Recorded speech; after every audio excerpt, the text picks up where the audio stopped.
Baon namin bukas sa field trip. Ayan. Binabad ko muna kanina. Yempo ito. Dapat nga adobo yung gagawin ko. Kaso lang, sabi ng asawa ko, ano na lang daw, pork steak. Mas bet na yung pork steak. Saka favorite din kasi ni Richmond yung pork steak. So, ayan. Yung isang yempo, pinahati ko lang sa 4. Ayan. Bale, 2 yempo yan. 4 lang yung hiwa niya ba. Para, hindi siya ganun kahirap, i-grilled ba. Kasi ginigrilled ko muna bago ko ilagay yung sauce. Kasi mas gusto ni Richmond yung ganun. Kasi yung ginagawa kasi ng iba, piniprito nila. Kaso lang ako, hindi ko piniprito. Ginigrilled ko talaga. Para mas manuot yung lasa. Mas masarap.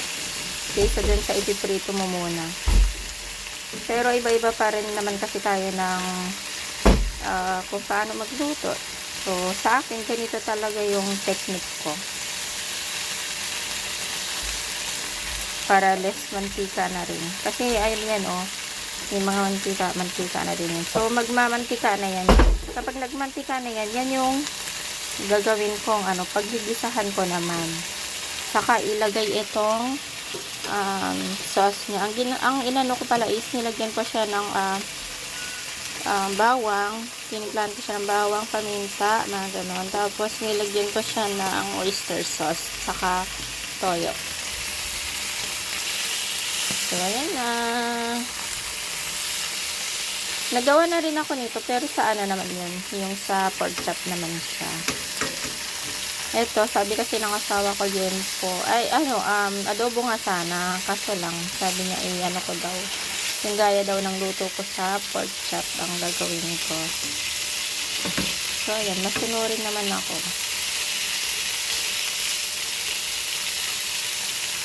So, guys, nagmantika na siya. Diba? Magmamantika talaga yan. So, dapat ma-achieve nyo yung ganito.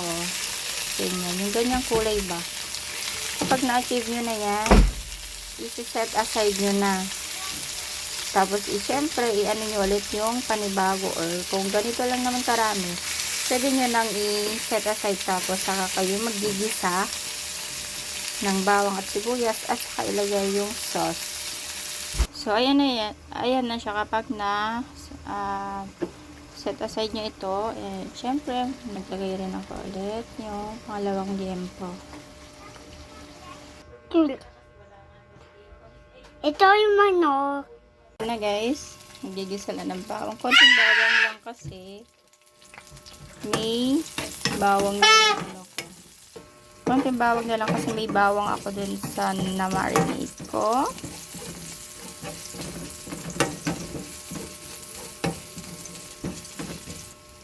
At syempre, sibuyas. Pero mamaya, maglalagay pa rin tayo ng white onion. For toppings naman niya. Pampaganda ba.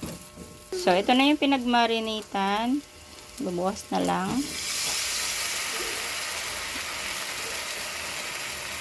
And dinagdagan ko yung niya, tubig niya. Kasi, marami yung para tawag doon? Lalambot pa siya lalo. So, ayan. Antayin lang na kumulo. So, ayan na guys. Kumulo na siya. Lalagay na natin.